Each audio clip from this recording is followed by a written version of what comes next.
crevé parce que je suis en bouclage d'une nouvelle série que je vais lancer en avril prochain chez Dargo, qui s'appelle Raven, qui est une nouvelle série de pirates. Et donc là j'arrive au bout de 4 ans de travail, car c'est une série en 3 tomes. J'ai tout écrit, tout designé, et donc là j'ai terminé le premier tome, je suis en train de faire le deuxième. Je définis les logos, les designs, l'identité visuelle, je crée mon jouet. Et j'y mets beaucoup d'énergie, donc je repars dans les pirates déjà, parce que je retourne un siècle avant, quelque part, au moment où la piraterie était encore très exaltée. Les gens sont encore sur des terres vierges, où on est encore en train de vivre des aventures, qui ont un côté neuf. On n'est pas dans la ressucée des vieux systèmes, des villes de bandits établies, non, ils arrivent dans les terres vierges, ils s'installent, et on est à un moment où les Espagnols sont partis, la guerre de 30 ans, du coup ils ont léché les comptoirs et tu as des espèces de outcasts, esclaves en fuite, bandits, repris de justice, qui se retrouvent un peu là parce qu'ils ont fui toutes les terres organisées et qui vont devoir organiser leur survie et ils font ça. Donc ça c'est le background de l'histoire et je crée au milieu de ça un affrontement entre deux personnages forts, un personnage qui s'appelle Raven et sa némésis qui est une capitaine pirate qui s'appelle Darcy et qui va être en fait exactement l'opposé de lui. Lui est un jeune fou exalté qui a toujours vécu en servitude de la royale, c'est-à-dire des armées de Mousse, et qui est libéré par des pirates. Et globalement, il se retrouve tout d'un coup dans une espèce de, dans l'âge parfait, 20 ans, dans un oasis de liberté, de bataille, de possibilités, alors qu'il a toujours vécu sous instruction et dans les ordres. Et là, il va vivre un moment de catharsis et d'exaltation. Alors que Darcy, c'est totalement l'inverse. C'est une nana qui avait tout. On lui a tout arraché suite à une injustice absolument flagrante. On l'a défiguré, on l'a marqué au fer et on l'a projeté dans cet univers-là. Et ça ne va pas se passer comme ça. Et du coup, elle est noire, elle est en colère, elle est en revanche. Elle a une vraie vengeance à avoir sur le monde. Et donc, elle voit tout comme une espèce de crise, de drame et d'affrontement baroque, épique, brutal et déterminé, impitoyable. Alors que lui est un feu follet festif et joyeux, sauf qu'ils sont aussi compétents l'un que l'autre. Et ils sont aussi bons l'un que l'autre dans leurs objectifs. Et il se trouve qu'elle lui a mal parlé à notre Raven, et qu'il va avoir de cesse de lui montrer qu'il est meilleur qu'elle.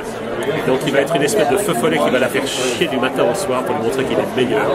Et elle, qui n'a rien à se lui prouver quoi que ce soit, qui est juste dans son objectif, qui veut récupérer le pardon royal, qui veut devenir riche et qui veut revenir dans la société avec toutes les armes pour aller péter la gueule à tous ceux qui lui ont mal parlé.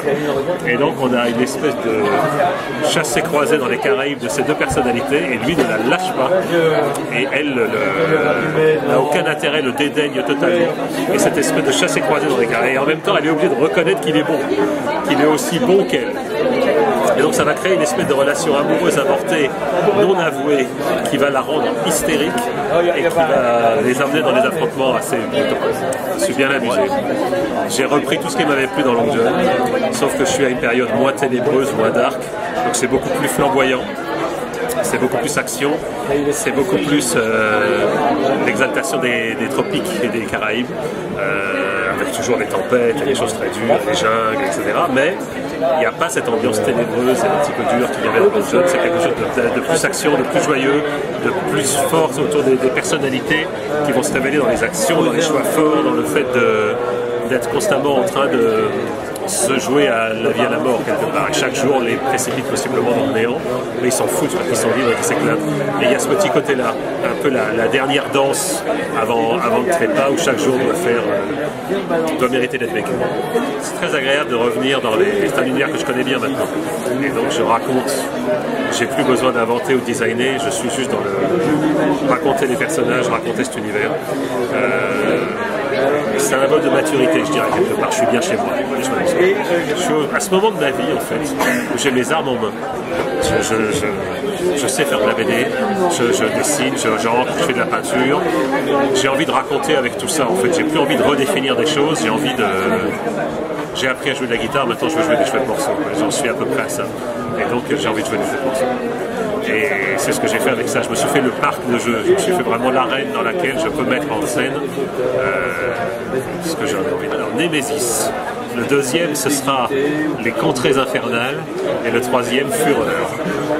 Voilà, et tout est écrit. Et il va bâtir quelque chose que j'ai envie de bâtir sur la durée, c'est-à-dire lui, elle, leur baston, le fonctionnement de tout cet univers.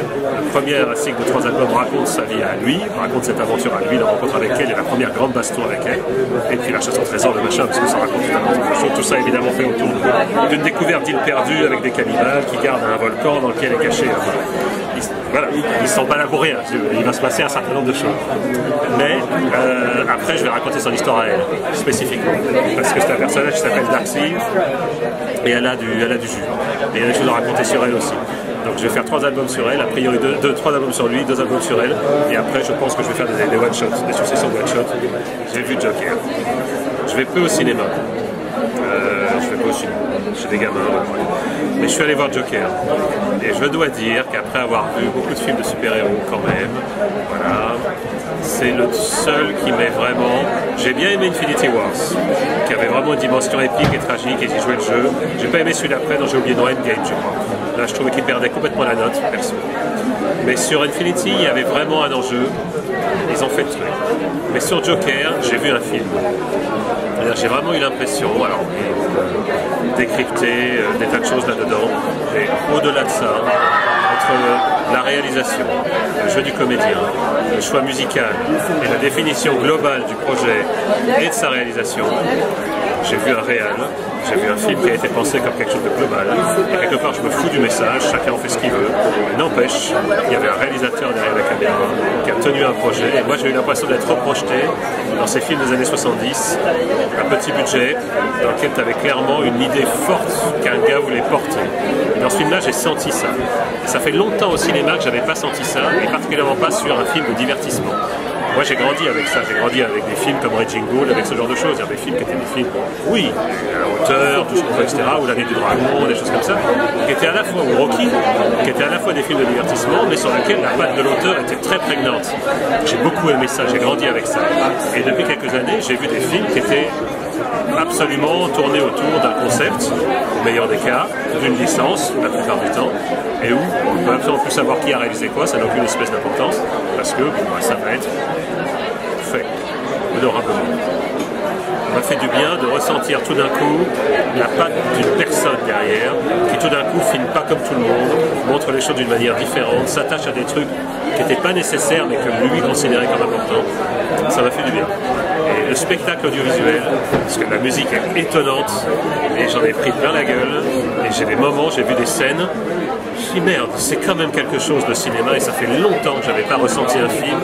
Alors on s'est beaucoup arrêté sur l'idée, voilà ce qu'il veut dire, je m'en fous totalement, je sais ce que je dois penser des choses, et je sais quoi penser de la vie, du monde, etc. Et je prends les infos où je peux, comme je peux, j'ai pas besoin d'une somme ou d'une parabole, je me fais mes idées. Mais là, c'est une œuvre. C'est une œuvre. Et ça m'a plu. Winsor McCay, parce qu'il a réuni le dessin, la narration BD, et une foi absolue dans l'idée qu'il avait légitimité à transmettre des univers oniriques et imaginaires avec une tranquillité et j'ai envie de dire une efficacité que je trouve magique en fait. Je trouve qu'il avait la liberté en 1904 qu'on a encore du mal aujourd'hui à rejoindre. J'ai jamais vu quelqu'un qui a une telle certitude sur son univers personnel et imaginaire et une telle capacité à le transmettre. Moi j'ai commencé à lire ça vers 7-8 ans, je le lis encore aujourd'hui et je pense que c'est un livre qui m'accompagnera jusqu'au bout. Little Nemo pour moi c'est une plongée dans un... Alors là quand on parle de vision, oui là on peut vraiment parler de vision. Et je pourrais dire, il y a beaucoup d'autres, hein. Je pourrais dire Pratt, je pourrais dire Tardy, mais lui, alors c'est peut-être l'âge aussi quand j'ai lu ça, mais il m'a vraiment révélé un truc. Il m'a montré que quand un gars se met derrière une page et dessine, il peut emmener très très loin, très durablement, très longtemps et très profondément. Et j'ai rarement retrouvé ça. Je peux être amoureux d'un dessin, je pourrais être amoureux d'un propos, mais qu'il y ait un monde avant et après la lecture, que vraiment il y a un moment, ce que Iten et Peters avaient fait ça avec les fièvres d'Urbican, les murailles de Samaris, etc. Le monde de Pratt, je m'en suis jamais dégagé, mais pour X raisons, ouais, je pense que Winsor McCay serait celui dans lequel j'utiliserais bien quelques-uns de ses outils pour raconter des choses.